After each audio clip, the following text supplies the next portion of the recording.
All right, so I'm here with my partner. She drove Uber. Well, she helped me build the business whenever we first started, which is why we scaled super fast. Not just with private clientele, but also running our fleet. So I'm gonna ask her 3 questions about the Uber business, from a woman perspective, because I get a lot of comments and DMs from women that want to know more about this business. So let's get into it, baby. He did not prep me for this, so Yeah, this is real authentic. Yeah, what the questions are. This is real authentic. I don't have nothing scripted. I'm not a scripted guy. So whatever she say. Don't care. Number 1. What's been your experience as a woman in this business? Have you ever noticed any unique challenges or advantages compared to male drivers? I think that's a loaded question. So starting off, I think challenges and like the pros and cons like weigh out itself. For example, the pros is as a woman, I feel like it's easier to have conversation with other women. Like I love getting like women passengers in the car and they're like, I'm so glad I got a woman, or I'm so glad that, like you're picking me up. So conversations like that is always like nice, but then the con is when it's like awkward between like having guys in the car, or like I've had a couple instances where it's like a group of guys and then they like try to, what's the term, not like intentionally say something, but then like say it like amongst themselves thinking that you're not listening or like you can't hear, What do you mean? Like passively making comments like, oh, we never had a woman driver before this cute, or like, oh, so they're basically trying to flirt with you passively. Like they'll do it in like a group setting, so right. It's like they like talk amongst themselves, so it's not direct, but then it's like you're in the car. We're not even like that far away from each other, so like you hear everything. And just to clarify on your first answer, you said whenever you get a couple, like a man and a woman, whenever you're talking to the woman directly, it get weird, right? Because what, her boyfriend or her husband? I've had a couple instances where it did get weird, where the male or like the man will like have more conversation than the woman will. So it gets awkward because it's like you gotta be dry. Because obviously, I'm not gonna sit there and have a full-blown conversation with, a couple and then the woman's barely talking. So it's like he'll be like, hey, how's your day going? Well, how long are you gonna be out for? Has it been busy? Like, just like trying to have conversations back to back, and then you gotta be like, yep. Kinda or like act dry. like you don't hear it, and then like you like subconsciously volume up the music. Yeah, so you kind of gotta be like want to word it to where he don't keep talking. Exactly. You don't want to make the woman or wife uncomfortable. Yes. Yeah. So what advantages as a female driver? Because I feel like if you're an attractive female driver, you might not build an authentic clientele, or you might not have people try to conversate with you authentically because you're beautiful. They might be trying to hit on you because, let's keep it real. It's more guys that take Uber than women because of the the safety that come with, the safety aspect that come with it. So as an advantage, would you say like being a woman driver, like, beautiful, attractive, like, is there any advantages? Tips are higher. So they tip you more. I would definitely say I get tipped more from a man than a woman. I don't know why, but it's... Give an example for the people, a male tip versus a woman tip. I think I don't remember like every single tip, but I do remember like a woman typically will not tip more than like 20. But then I've had guys that like, I think the most I got tip was like 80, 90, like a tip. So like on the lower end, it was probably like 20. On the highest end was like around 80, 90. But like I usually always get tipped by the man. But then like when it's like a woman, it's like a 50-50. She may tip, she may not tip. Okay, moving on. Question 2. How do you navigate situations where you may feel unsafe, disrespected on the job, and what advice would you give to other women who want to like get into this business, or you know, maybe a potential driver for Uber and Lyft? Sorry, I don't understand. Nah, whatever. Hot take, I think I've never been more disrespected by a man than a woman. So like, remember that one instance where, so we drive Uber Black specifically. So like, you have to get a lot of permits, you have to go through like all these things as far as like having like specific like stickers and like registrations and things of that nature. So if you get pulled over, the liability is higher, right? Especially like insurance like sake. So anyways, I've had an instance where the Infinity only fits like 3, 4, 5, 6 people, 7 including me. And it was 7 people, it was 7 girls.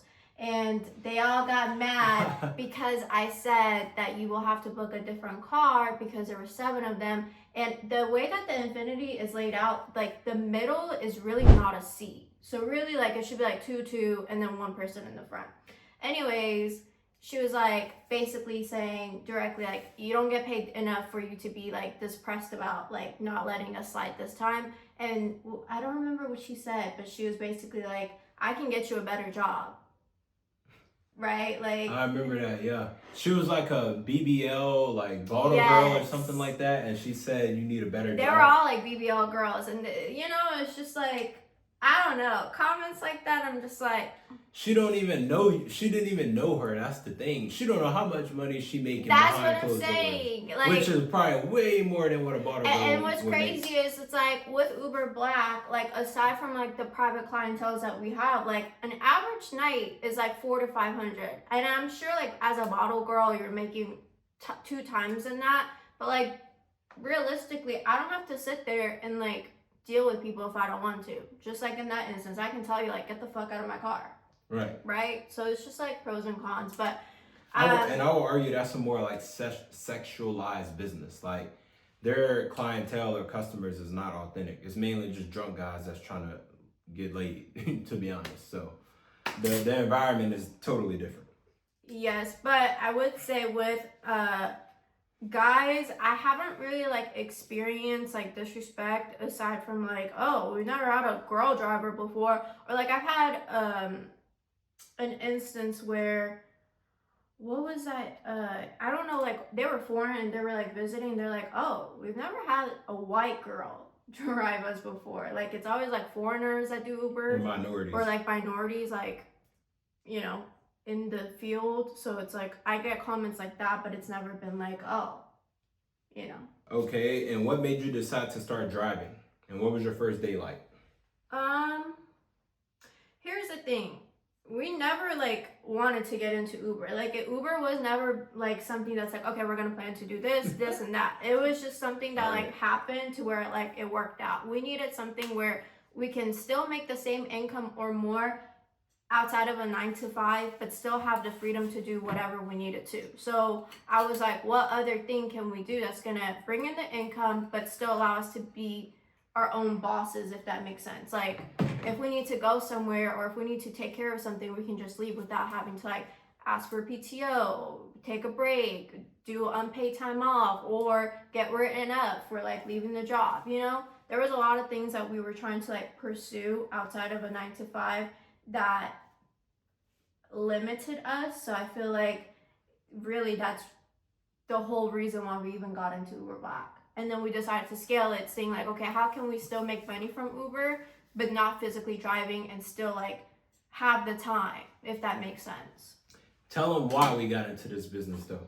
The one day, tell them what happened. Because somebody, and this is when we had a blue Jetta, and we were we were actually driving to drop off another car because we were trying to get into the rental business and we were trying to scale that. So we were on our way to drop off a car, or picking up a car. I don't remember which one. I think it was picking up. Yeah, we was actually picking up. Yeah, we were picking up the car that we had rented out, and on our way to pick up, he decided to get on his phone.